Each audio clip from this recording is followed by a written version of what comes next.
안녕하세요. 경희생생한방병원 건대점 병원장 이건영입니다.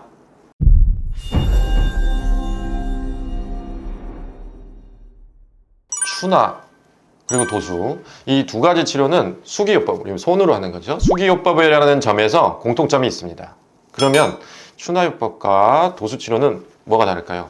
추나의 추는 민다는 뜻입니다. 밀추자고요. 한자로 나는 당길 나자입니다. 당긴다. 그래서 밀고 당기는 치료법이라는 얘기죠.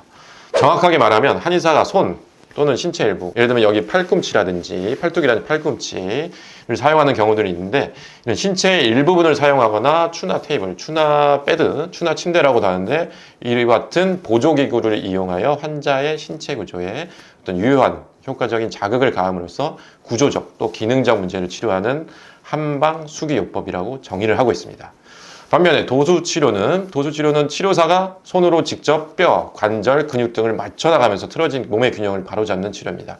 기계를 사용하지 않기 때문에 물리치료랑 다르고 일시적인 통증 완화 목표가 아니고 근본적인 치료를 목적으로 하기 때문에 마사지하고도 구분이 됩니다.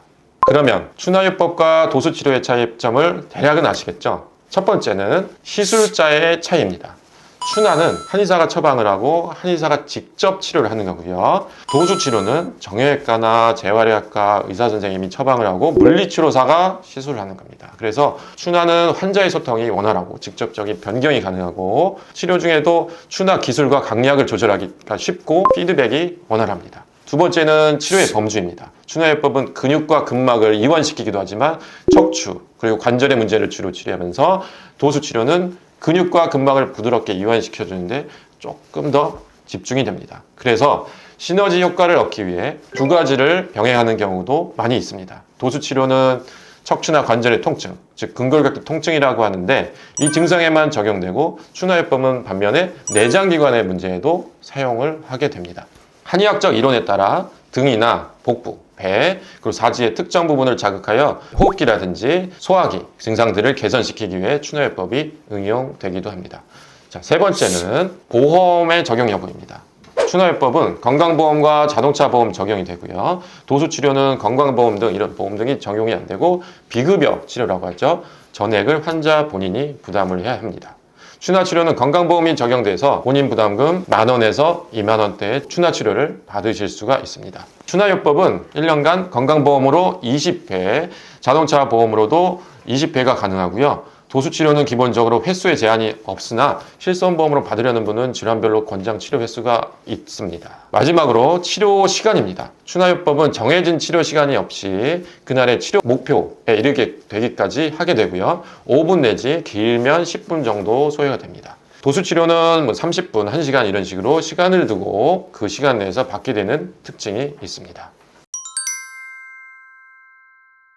최근에 청소년들도 추나치료를 받는 경우들이 많이 늘어났습니다. 책상에서 공부하는 시간이 많고 또 스마트폰 사용도 많아져서 일자목, 또 일자허리가 되다 보니 허리 통증도 많지만 목 통증을 호소하는 경우가 많습니다. 일자목, 일자허리가 되면 더 키가 커 보이게 되는 게 아니냐, 이렇게 반문하는 분들도 계신데 아닙니다. 우리가 인체를 이 왼쪽에서 봤을 때 목이라든지 허리의 곡선이 이상적인 C자, 이렇게 C자죠. C자형의 곡선이 돼야 척추가 곧게 펴있게 보이는 겁니다. 목과 허리의 통증을 줄이면서 일자목과 일자허리의 불균형을 바로잡는 추나, 그리고 병행해서 근육의 긴장 통증을 완화하는 치료를 같이 병행한다면 다소 키가 커 보이는데 도움을 줄 수 있고, 성장기에는 좌우의 균형과 앞뒤의 균형, 인체의 앞뒤의 균형을 맞춰주면 키 성장에 특히 더 도움이 될 수 있습니다. 그러나 추나치료만 받는다고 해서 키 성장과 바로 직결되는 것이 아니라는 점을 알아야 합니다. 추나치료는 기본적으로 통증을 수반한 자세의 불균형을 잡고 한약과 신치료요법을 병행해야 성장이 도움이 되는 점을 아시면 좋겠습니다. 디스크 환자도 추나요법이나 도수치료를 받아도 되는 건가요? 네, 좋은 질문입니다. 디스크 환자들이 추나를 받아도 되느냐?